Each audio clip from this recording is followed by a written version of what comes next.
afternoon and morning, everyone. We're just going to wait a second to make sure that the Zoom room is populated with all of you, and then we'll get started with the show. I'm Katherine Franke. I am a professor at Columbia Law School, and I am the faculty director of the Law, Rights, and Religion Project. And I'm joined today by Elizabeth Reiner Platt, who is the director of the Law, Rights, and Religion Project. And two of my favorite people who I've not seen in person in way too long, Nomi Stolzenberg and David Myers, who have this new amazing book, American Shtetl, The Making of Kiryas Joel, a Hasidic village in upstate New York, a triumph of both intellectual study, research, and thinking, and also a triumph that they are still together, having written this book and co-authored it. Let me just introduce the two of them, then Liz and I will get into a discussion with them about the whys and whats of the book. So thank you all for joining us for this discussion. Nomi Stolzenberg holds the Nathan and Lily Chappell Chair in Law at USC Gould School of Law. Her research spans a wide range of interdisciplinary interests, including law and religion, of course, law and liberalism, law and psychoanalysis, and law and literature. She established with others and co-directs the USC Center for Law, History, and Culture. And she, along with myself, are among a cabal of legal and scholars from the humanities who created the, what do we call it? Law and Humanities Junior Scholar Workshop, which we've been doing for how many years now, Nomi? At least 20. Yeah, 20 years, where we really try to identify and nurture young scholars or new scholars who are working at the intersection of law and humanities, read their work, read it closely, and engage the amazing ideas in that work with more senior scholars. So Nomi and I have been partners in that project for quite a long time. David Myers holds the Sadie and Ludwig Kahn Chair in Jewish History at UCLA. He also serves as the director of the Luskin Center for History and Policy. He has written extensively in the fields of modern Jewish intellectual and cultural history. At times, he's moved out of the academy to direct Jewish-related nonprofits and then came back to the academy, where we missed him as a full-time scholar. So we're thrilled to have him back at UCLA. But we're also thrilled to have David back at Columbia, where he did his doctoral work a few years ago in the fields of modern Jewish history and intellectual and cultural history. So they, as I said, are the co-authors of this amazing text, American Shtetl. I have a house up in the Catskills. I'm very familiar with this community. And it's not just this community where there's a prominent Hasidic presence in the Catskills and a complicated presence given the other people that live in the area, but also layered on top of what has been a very long-standing secular Jewish presence in the Catskills of retreats and bungalow colonies and big hotels and things like that, that most of which have closed. And so really it's the Hasidic community that is the primary Jewish identified presence in the Catskills. And so let me just first start off with asking you both, what got you into this project? I remember talking to Nomi, what seems like 20 years ago, and you said, we're doing this work researching Kiryas Joel, and we're going to go there and talk to the folks. And I was like, wow, all right. But what turned you on to this topic? Mm-hmm. Well, in 1994, the Supreme Court handed down a decision addressing the constitutionality of a public school district that was established in this village that was founded and populated entirely by members of this Hasidic group, the Satmar Hasidim. The question was whether a law passed by the state of New York allowing this community to have its own public school district was constitutional. The court said no, as it turned out, on very narrow grounds. So this really by no means led to the demise of this community's public institutions. But that captured my interest. And that was a long time ago, 1994. I was in my early 30s. I'd just gotten tenure. I'd just given birth to my second child. And I had been writing about law and religion in a seemingly different context. I had already been writing about a spate of litigation that really began in the 1980s, kind of a harbinger over fights over school boards today, in which the evangelical Christian community had been mobilized to attack public schools for allegedly indoctrinating their children in secular humanism. That was sort of the bogey. Today it's critical race theory, then it was secular humanism. And so I'd already written, that was sort of like the subject I was gravitating to, which seemed to me to exhibit some really interesting paradoxes in liberalism, in the very idea of a secular state committed to tolerating diverse, including very illiberal and anti-liberal communities. Questions related to the limits of liberal tolerance. And this case seemed like the flip side. This seemed like a case that exhibited the ways in which liberalism was curiously, maybe paradoxically, not very limited in its tolerance of illiberal and anti-liberal communities. So that was just sort of an abiding interest of mine that I could trace to deeper biographical roots, but I'll spare you that longer treatment. David, how Right. about you? Yeah. So I don't know how oblique the reference was, Catherine, but in addition to being writing partners, Nomi and I are life partners. And I would look across the dinner table and see what she was working on and really just be fascinated by her interest in strong forms of religious subcommunity and the way they operate on the legal and political landscape of the United States. And one of those subcommunities really caught my attention, this community called Kiryas Joel, New York. Because I'm a Jewish historian, and I looked on this phenomenon as almost without precedent in the long history of the Jews, and certainly the modern history of the Jews in the diaspora, which is to say, not just a largely homogeneous group of like-minded Jews, but such a group that actually had achieved the status of a legal municipality. A recurrent interest of mine and ours, Nomi and I wrote an article many years ago, our sort of first effort at joint authorship, that explored how Jews have sought to assert a strong form of their own groupness in the modern age in the face of all sorts of countervailing forces, ranging from attempts at genocidal elimination to liberal integrationism, right, which also challenges a strong form of groupness. So I was just fascinated by this phenomenon. And that really was the first reason that I got interested. The second is that to get seriously involved in this, would require a bit of retooling of my professional skills. As you mentioned, I'm an intellectual historian. I treat, study, analyze the texts of long dead people. This was a living and very alive community that forced me to acquire some of the toolkit of the ethnographer. And that was just a fascinating professional challenge and turned out to be enormously enriching. That's great. For those who haven't read the book and who aren't lawyers, which are some of the folks who are listening, could you give us just a quick summary, Nomi, of what the Supreme Court case that you referenced that was one of the things that provoked you to dig deeper into this community? Yeah. So, so the community we're referring to is a community that is committed to religious separatism, to withdrawing from the world, right? And that way its theology is maybe very reminiscent of, Amish and Mennonite communities, other religious separatist communities. And this is a community of survivors of the Holocaust. Most of the community in Europe perished. They regroup in the city in Williamsburg. And then in furtherance of their desire to really separate themselves from the outside world, which is viewed as just, polluted and a contaminant, they established in the 1970s an enclave in what was then a kind of rural area. Now we might call it suburban, about an hour outside New York.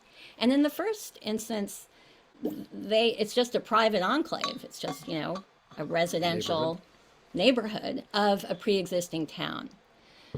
Conflicts with other members of the town, particularly over zoning, lead them first to create their own separate municipality within the town, their own village, and then subsequent conflicts over how to provide special education services to children with special needs in the community, leads to what I mentioned before, which is the establishment of a public school district within this town.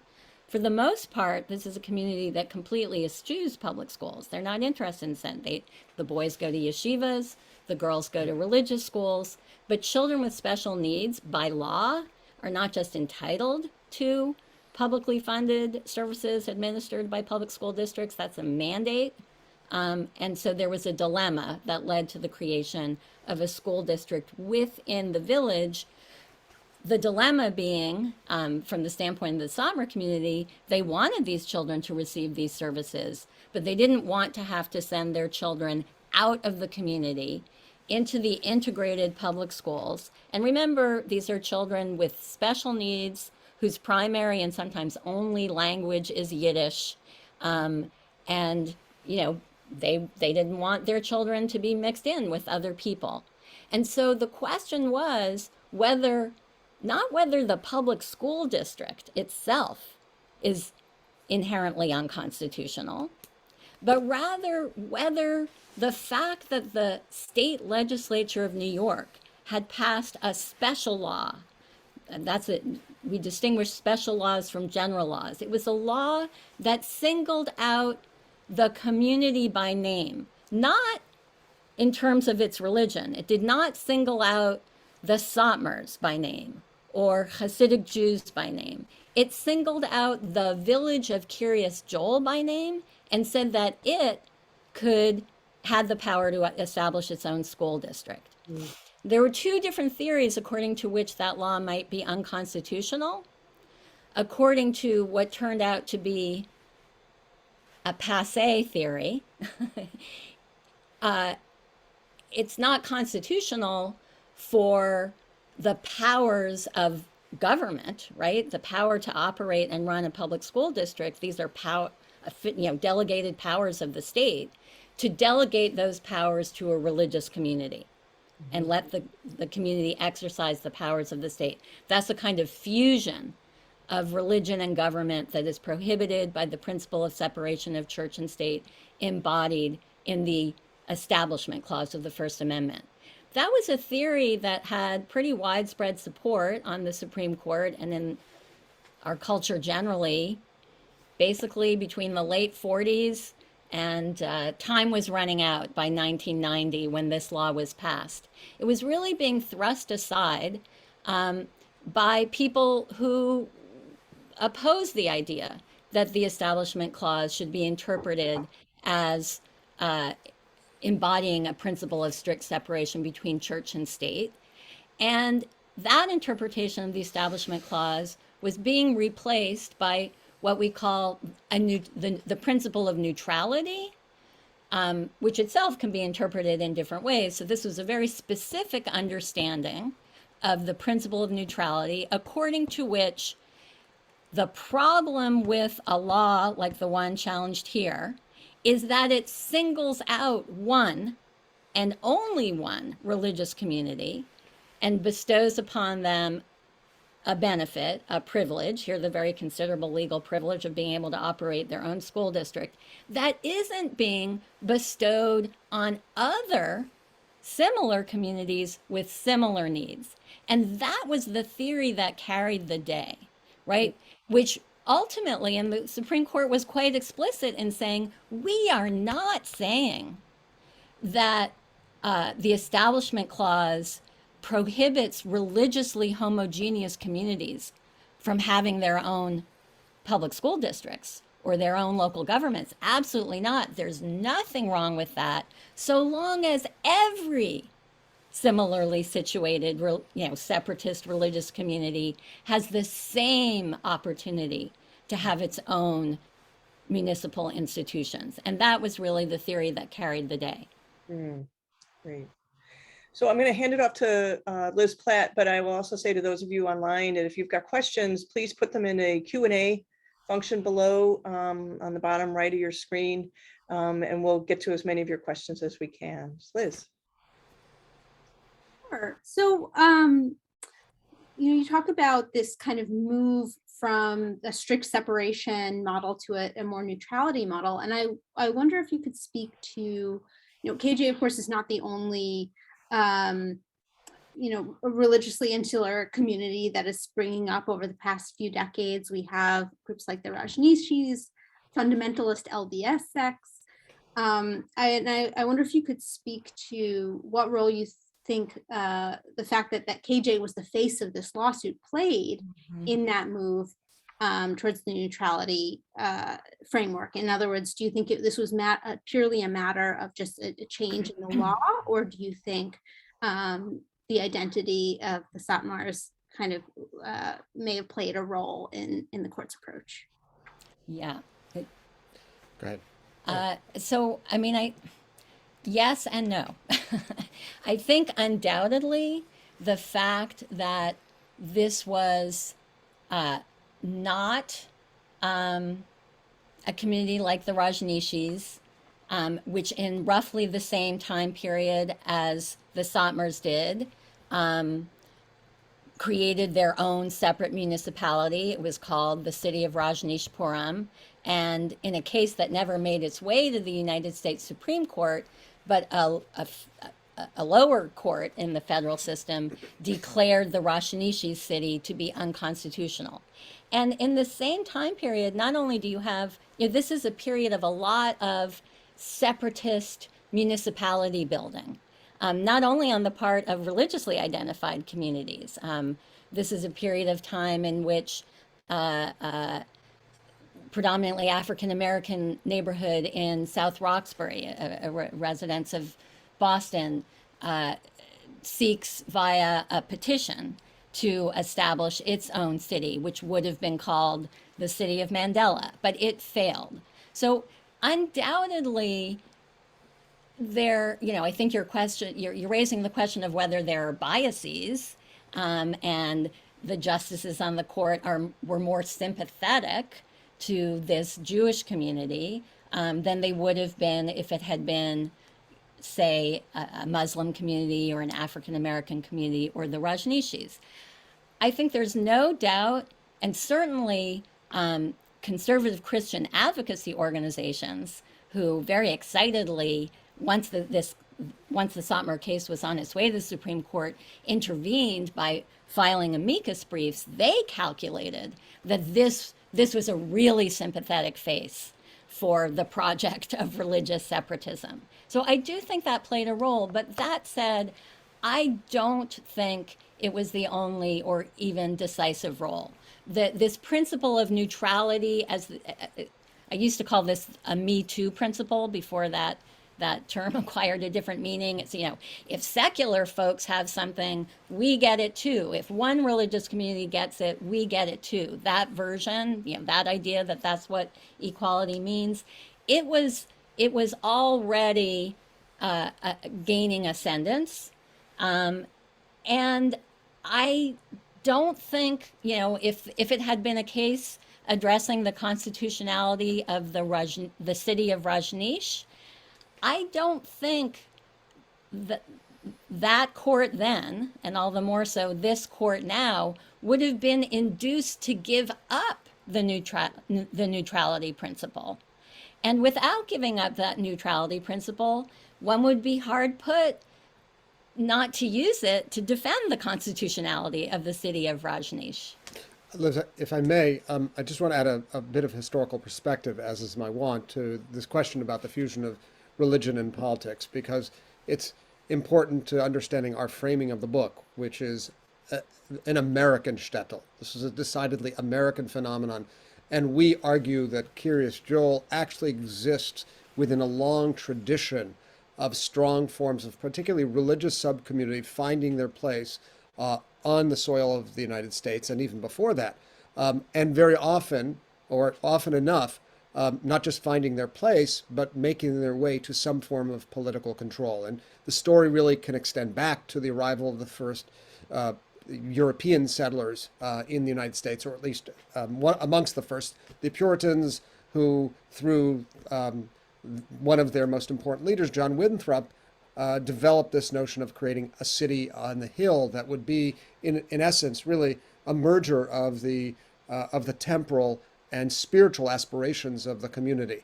And that really, in some sense, is the point of origination of this fusion of religion and politics, whose most important and successful example may well be the state of Utah, which represents precisely that fusion. Remember that Brigham Young was both the president of the LDS Church and the first federally appointed governor of the territory of Utah.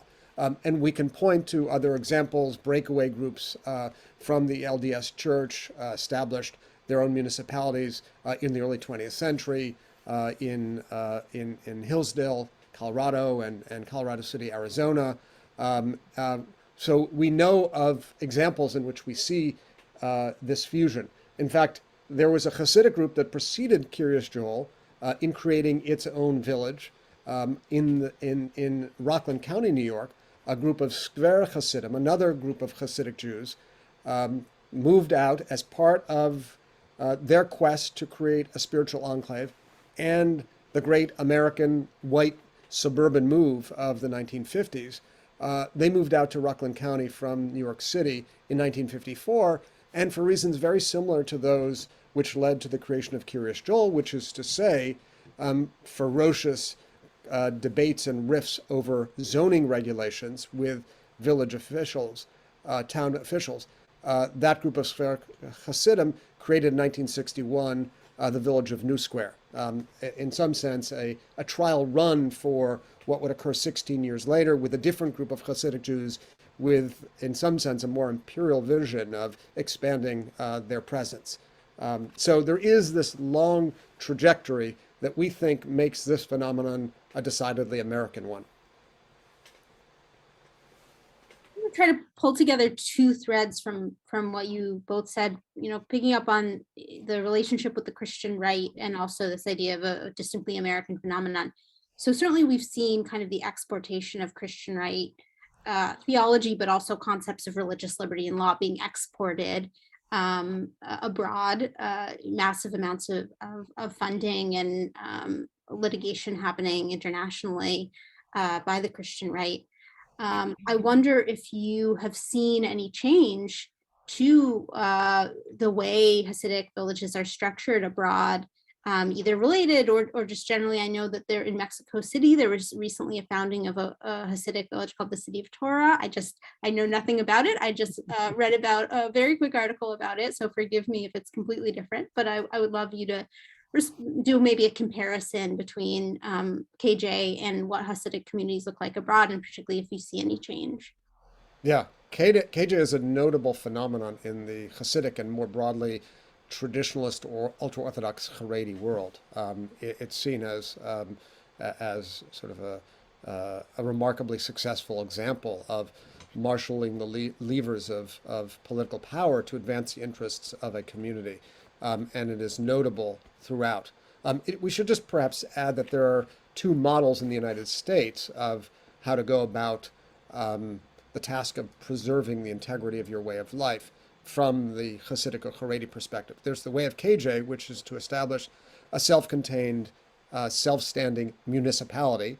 And there are examples like Lakewood, New Jersey, where a significant plurality or even majority of the town residents are Haredi Jews, are Orthodox Jews, a community that long preexisted the arrival of Orthodox Jews to the city or town, and so these two are related but not the same.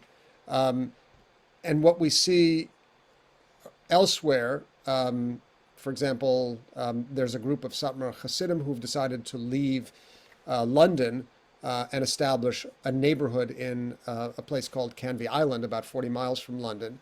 The impulses are very similar to those which led the first group of Satmar Hasidim to move to KJ, which is to say the desire to achieve to create a spiritual enclave, devoid or lacking the contaminants of a teeming urban environment, the desire to preserve a very distinctive way of life, and the desire to achieve affordable housing.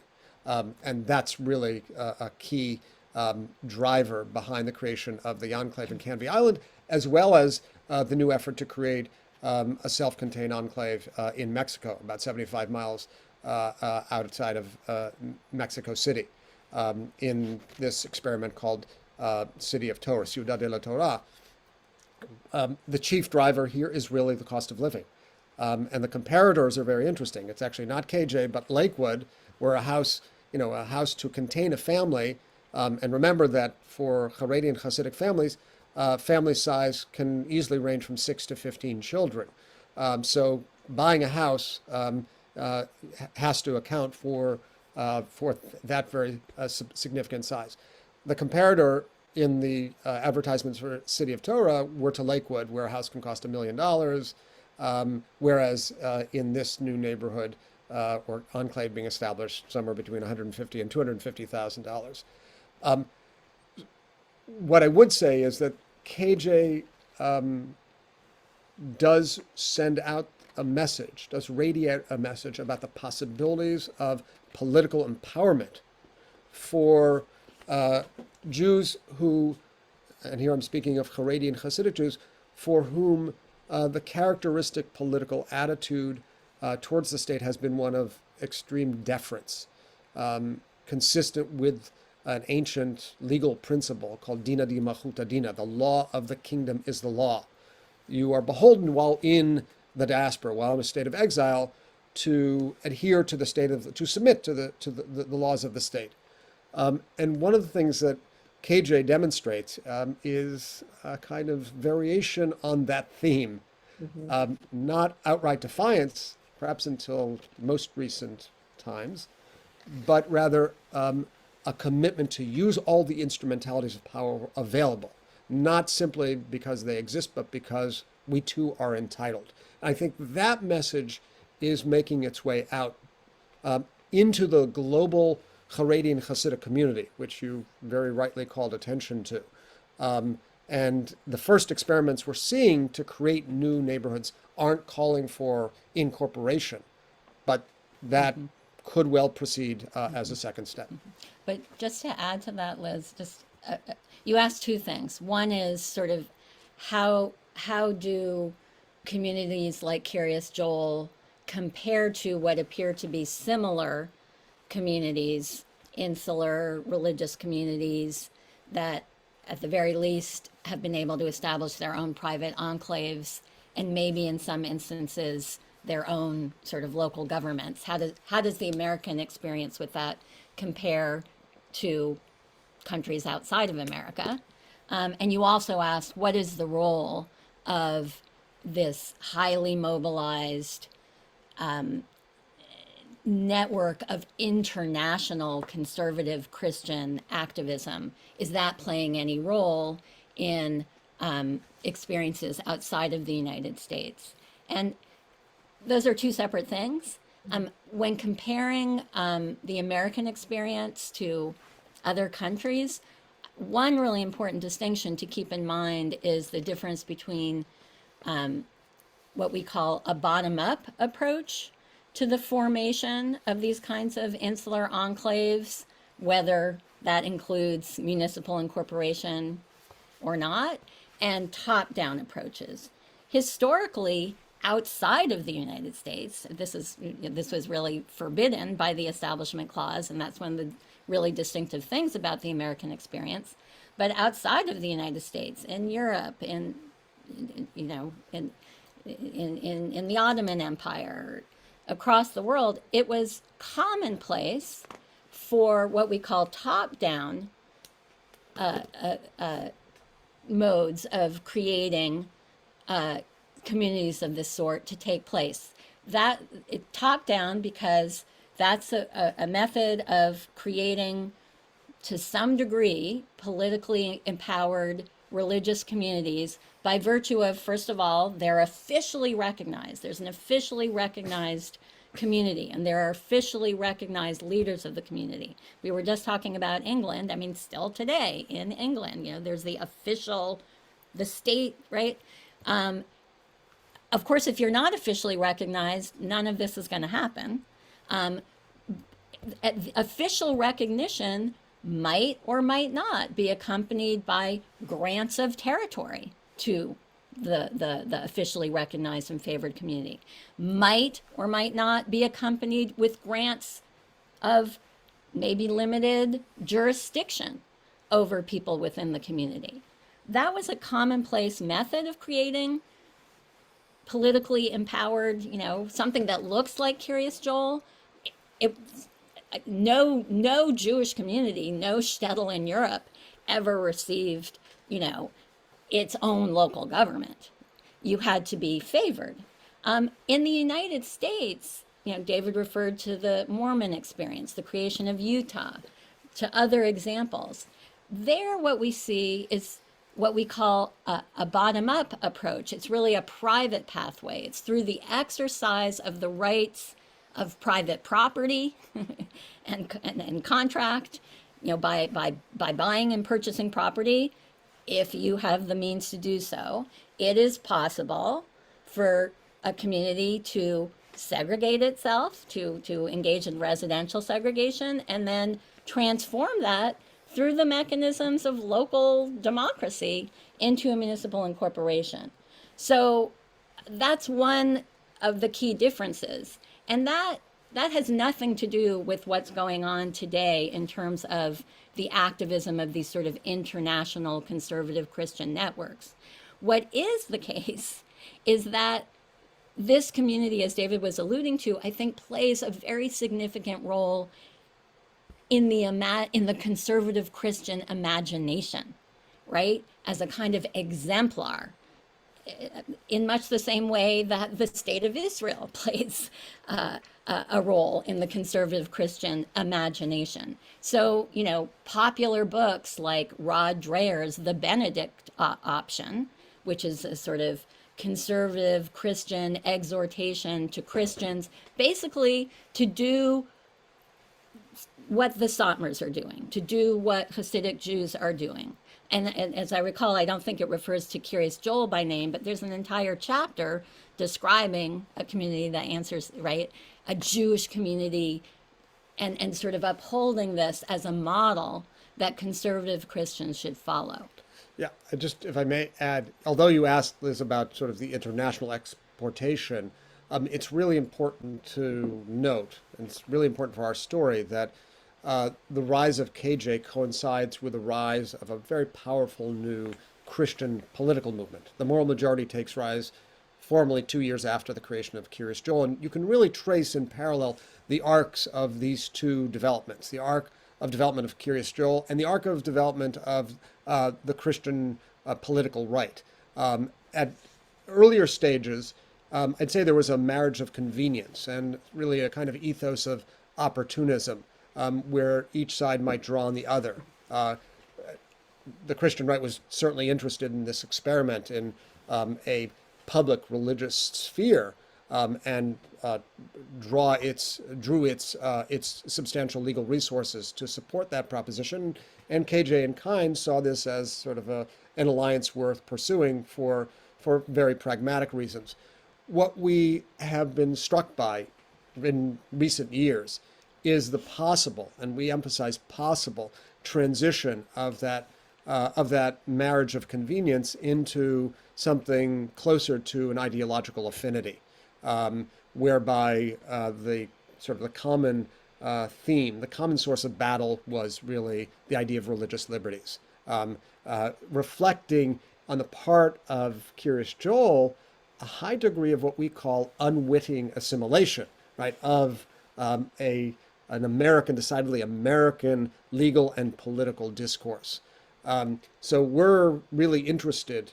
There's interesting evidence, certainly from the 2020 election, where Kiryas Joel voted 99% in favor of Donald Trump, as opposed to slightly more than 50% in 2016.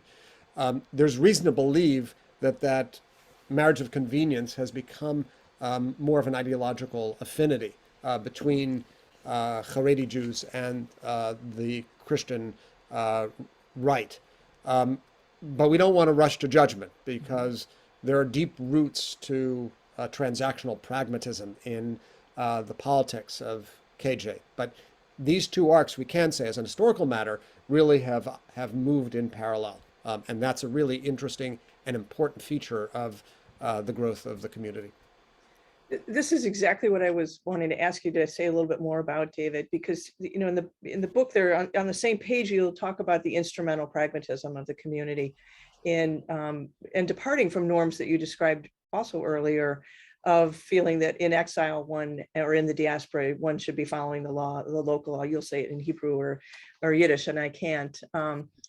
To a kind of resistance and seeing your kind of enclavization of their political presence. And at the same time, there's this idea of unwitting assimilation, which you set up as an irony and a tension. So I think the instrumental pragmatism I get, and I think is easier to grasp. It's the unwitting assimilation piece that I think is really interesting, that you spend a bunch of time on in the book. And I'd like to draw you out to say a little bit more about that. Yeah, so the first and most important thing to say is that assimilation as a cultural practice, adopting the norms of the host society, is regarded as a grave danger to the ongoing continuity of the community. Assimilation per se itself is seen as a grave threat to the continued existence of the community. And yet we have been struck by the way in which Satmar Hasidim in the United States, and Kiryas Joel in particular, have really drawn on legal and political practices and concepts, and even more broadly, cultural norms that have been introduced into the community, not always in a conscious way. I mean, very infrequently in a conscious way, because of that declared resistance to assimilation. So we call attention to sort of the way in which Kiryas Joel has learned to play the game of American interest group politics, learned to foster and cultivate relations with political officials, learned how to lobby with great efficacy and efficiency. And as a result of that, as perhaps the most important political official in the community has said, we in KJ have become a two-party town. Sort of the ultimate validation of sort of the Americanness of the political process. That's an unimaginable proposition in the time of the founding Rebbe, that Kiryas Joel would be divided into two political perspectives. There was the founding Rebbe, the founding Grand Rabbi, and he was the absolute authority in all matters and did not countenance or brook divisions. Divisions have occurred, particularly as a result of the succession battle that followed his death, and an ongoing process of Americanization of the community has occurred as well. So the political sphere is one place in which we see it, but also very much in the legal sphere. Nomi can say more about that. The community has repeatedly drawn on lawyers, legal fora, and legal concepts just drawn from the surrounding ambient American society. One might say that drawing, on a theory of cultural pluralism to justify the existence of this separatist community is mere window dressing, is a very superficial borrowing for the purposes of very instrumental borrowing. But over time, one sees that this language begins to permeate the community itself. And, if you were to ask people within the community, have you actively or even unwittingly assimilated to American society, they would say absolutely not. Look at this cradle to grave Yiddish speaking society that operates according to, as it would say, the path of the ancient Israel. But it has been enabled by all of these borrowings in ways that that might not be evident to the very borrowers themselves. So that's one stab at the question. Nomi may want to add. Nomi, before you jump in, I just want to make sure that or invite you to include some reflections on the COVID cases, and whether that's unwitting assimilation or pragmatic, instrumental pragmatism. Yeah, that's exactly where I wanted to go, because we're talking about two things, right? We were talking about the influence of the Christian right, And now we're talking about the phenomenon of unwitting assimilation. Now, I would say initially, those were quite unrelated phenomenon in the Satmar experience. We can point to many examples of what we call unwitting assimilation. David's pointed to a few. I'll mention a few more, none of which, bear the stamp or the mark or the influence of the Christian right. One of the most interesting, I think, what I alluded to earlier, which, the change in consciousness inside the Satmar community and inside the Hasidic community more broadly with respect to disabilities and disability rights. And I think it's fair to say you really see the development of, for all intents and purposes, a disability rights movement inside the community, including, the absorption of principles like, the idea that children and people with disabilities shouldn't be hidden away, it shouldn't be stigmatized, but rather should be integrated into the life of the community, this kind of mainstreaming norm. That's a profound change in attitudes towards disabilities that took place inside the community at exactly the same time that the disability rights movement emerged in the United States. Now, people inside the community say we weren't influenced by that. We had no awareness of that. But can it just be a coincidence? I don't think so. So we could multiply examples of this kind of cultural osmosis. These are examples of unwitting assimilation, of the integration of American norms and values that are not associated with the Christian right.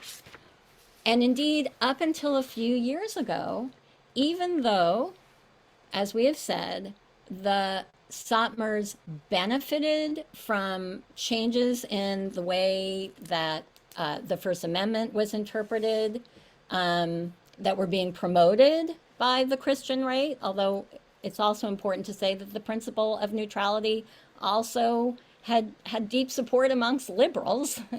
And you might even say that was originally a liberal principle. We could come back to that. But even though the Satmars benefited, as I said before, Christian conservatives took a great interest in them, but that was not fully reciprocated. The Satmars were glad to have their support, but they were quite indifferent to the larger ideological project of the Christian right. They certainly had no truck with, kind of anti-welfarist libertarian ideas. These are amongst some of the greatest consumers of welfare and supporters of it. What we saw, and we don't know when it started. I mean, David has actually just convened a research group because we saw something once the pandemic began that we had really basically completed our research. And what we saw was a joining of forces with the Catholic Church in New York, with evangelical Christians, in challenging the application of COVID restrictions on religious gatherings and houses of worship. And really, it appears to us, we are not sure, we have to qualify, more research needs to be done, but it looks like the Satmars have begun to sort of absorb and integrate a significant piece of the ideological outlook of the Christian right, which is embodied in the Christian right's conception of what religious liberty is all about and what constitutes religious discrimination. And that is what marks what David referred to earlier. Until recently, because the Christian right's conception of religious liberty at bottom asserts the right to disobey the law. It is a rejection of the authority of the state. It is a posture of defiance of state authority. That was utterly foreign to Satmar culture. we believe, until a few years ago. Their separatism was understood by them not only to be perfectly compatible with the American state and the exercise of authority by the various units of government in the United States, but actually the Satmars described the United States as a kingdom of grace, as a benevolent society, as a society that was worthy of not just respect for the authority of the state, but really a kind of reverence. So this new attitude of defiance of state authority that we saw manifest in the litigation challenging the COVID restrictions looks to us like an absorption of the ideology of the American Christian right, which in a way is sort of the most ironic example of unwitting assimilation of all. It upended decades of political alliance building. To take just one example, say with the Cuomo family. Mario Cuomo was Secretary of State, the Secretary of State of the state of New York, who signed the incorporation document that brought Kiryas Joel into existence. And Andrew Cuomo was a very close ally of the community until COVID times, when the restrictions that the state imposed were received with great wrath by people in the community, because it imposed, they believed, such unfair restrictions on their religious community. It's, it would be very easy to assume that this is the ultimate catalyst to a new ideologically rooted conservatism that brings Haredi and Hasidic Jews together with Christian conservatives. I think we should wait and see. Mm-hmm. One thing that I think we will continue to see is that transactional pragmatism will still continue to operate in local elections.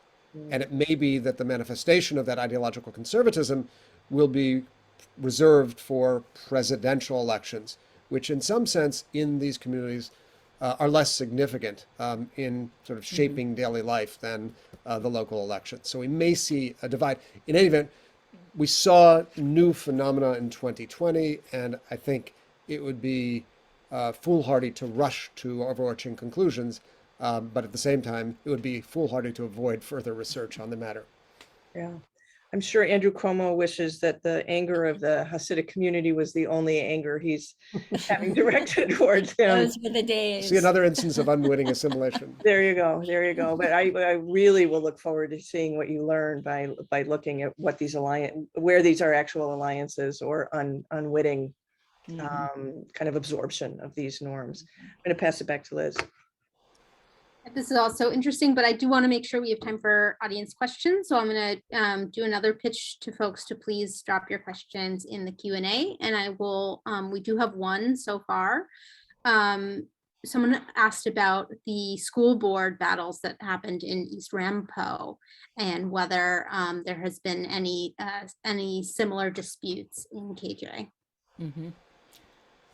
Well, there have not been similar disputes, for the reason that the school district in KJ and the school district, the situation of Hasidic Jews in KJ and the situation of Hasidic Jews in East Ramapo represent almost diametrically opposite approaches to the same dilemma that I referred to earlier. The dilemma was born when the first special education law was passed, mandating that publicly funded administered special educational services be provided to every single child with special needs.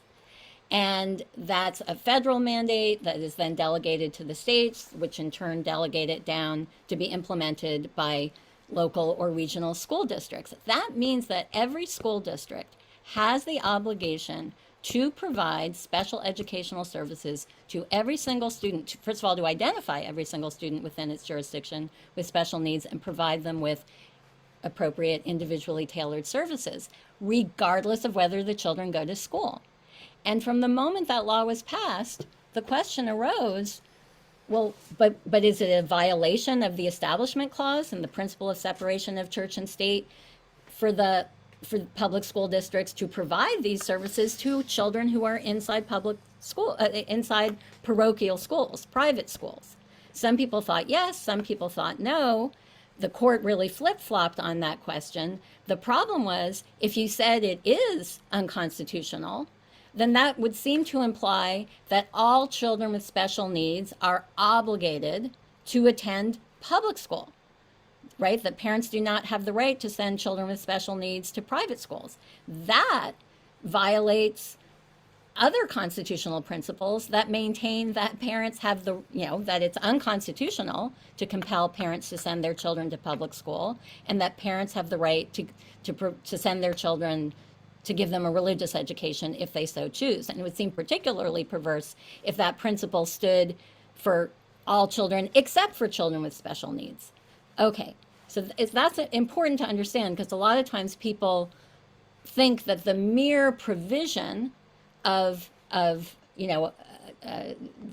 school district's dollars to children who are enrolled in private schools is somehow illegal. That is far from the case. It's actually required. But the question is how to do that.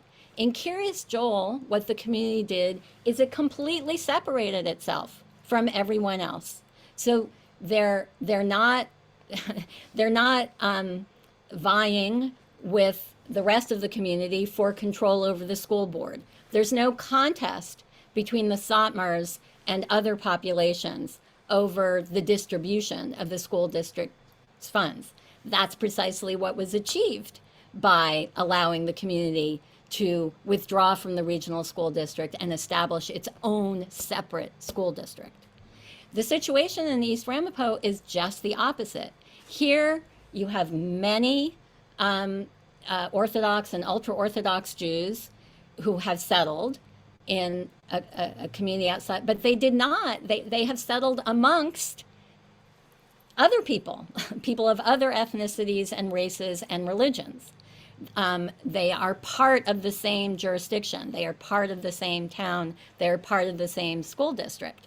Therefore, their ability to get special education funding for their children who are in their religious schools depends on who's controlling the school board budget. So what happened in East Ramapo, as we know, in a very disturbing series of events, the community used the power of its block vote to, as many people would put it, take over the school district.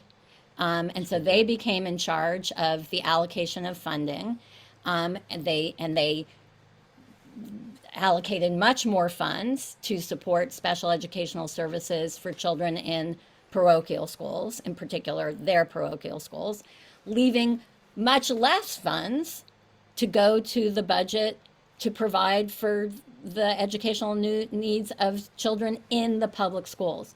So they are diametrically opposite models. And notice that the Hasidic Jews are subject to ferocious criticism either way.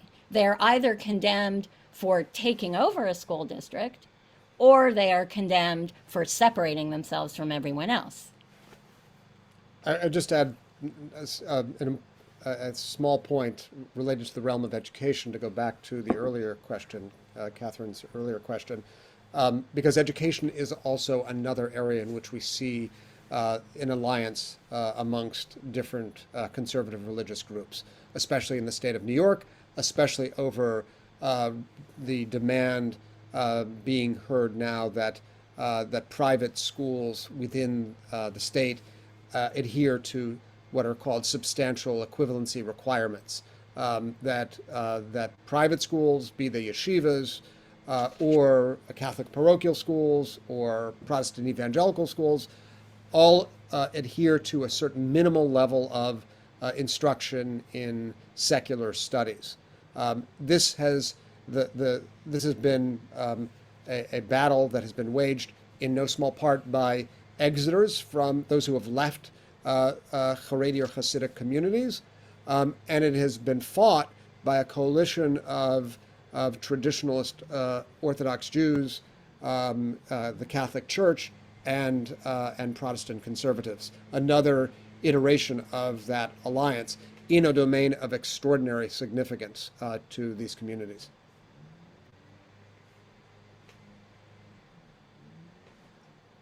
Want me to go ahead?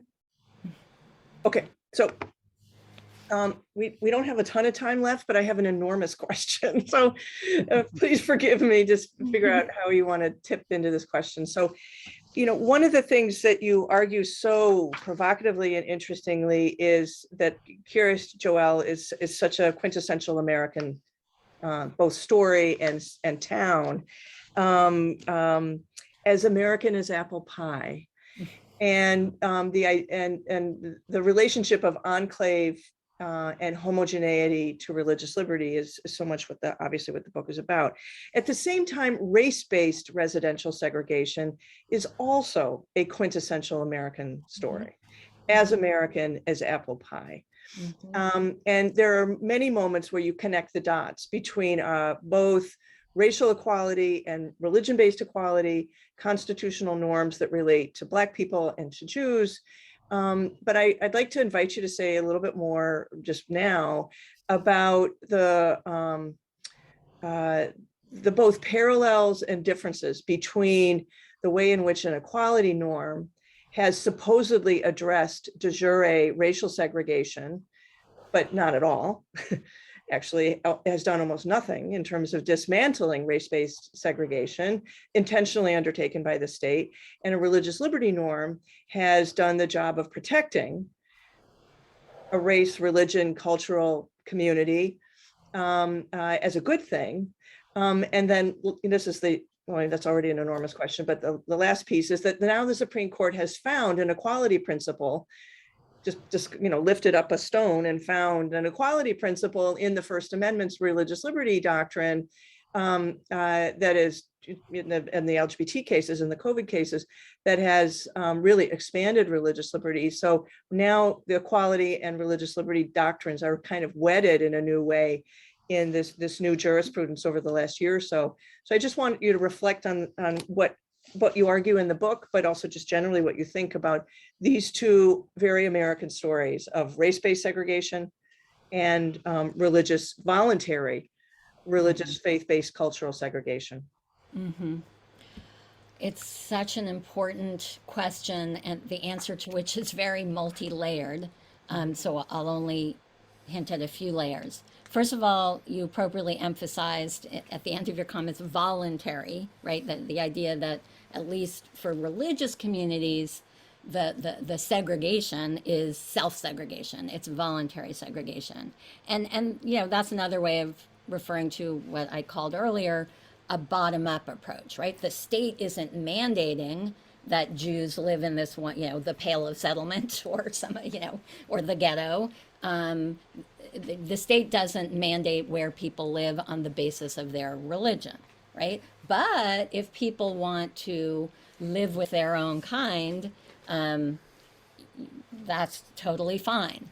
And that is a quintessentially liberal principle to which the American Constitution and the long traditions of interpretation are deeply wedded, and that goes hand in hand with the distinction you referred to between de jure and de facto segregation. So long as the state isn't mandating it, right? De jure segregation is just another word for top-down segregation.